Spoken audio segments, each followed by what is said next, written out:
స్థలం రాయలసీమలోని ఓ పాడుబడిన ఊరు గొల్లపల్లి. కాలం ప్రస్తుతం. కథ ప్రారంభం.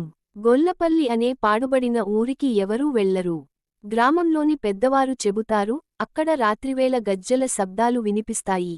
ఎవరైనా వెళితే తిరిగి రావరు. వీరు సౌజన్య ఫోటోషూట్ కోసం పాడుబడిన గొల్లపల్లిని ఎంచుకుంటారు. వెళ్తూ గ్రామస్తులతో మాట్లాడతారు. వాళ్లందరూ భయంతో ఆ ఊరి గురించి చెబుతారు. ఊరిలోకి అడుగుపెడతారు. పాడుబడిన దేవాలయం, విరిగిపోయిన ఇల్లు, గోడలపై వ్రాసిన రక్తలాంటి రంగుపుటలు. సాయంత్రం అవుతుండగా ఓ గజ్జెల శబ్దం వినిపిస్తుంది. వీరు సౌజన్య అక్కడే క్యాంప్ వేసి ఉంటారు. రాత్రి ఒకరి తరువాత ఒకరు ఇసంగా ప్రవర్తించడాన్ని గమనిస్తారు. గడియారంలో 12 అవుతుండగా గజ్జెల శబ్దం బలంగా వినిపిస్తుంది. ద్వారం తలుపు తడుతుండగా ఓ నీడ కనిపిస్తుంది.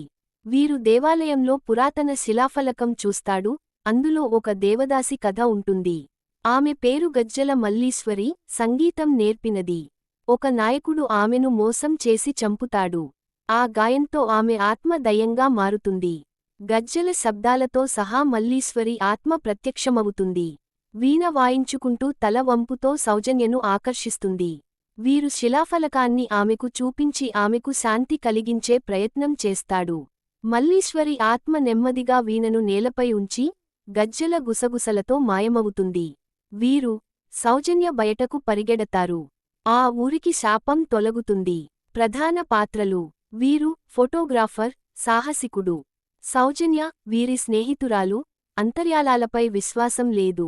గజ్జెల దయ్యం, పురాతన కాలంలో వీణ వాయించే దేవదాసి ఆత్మ.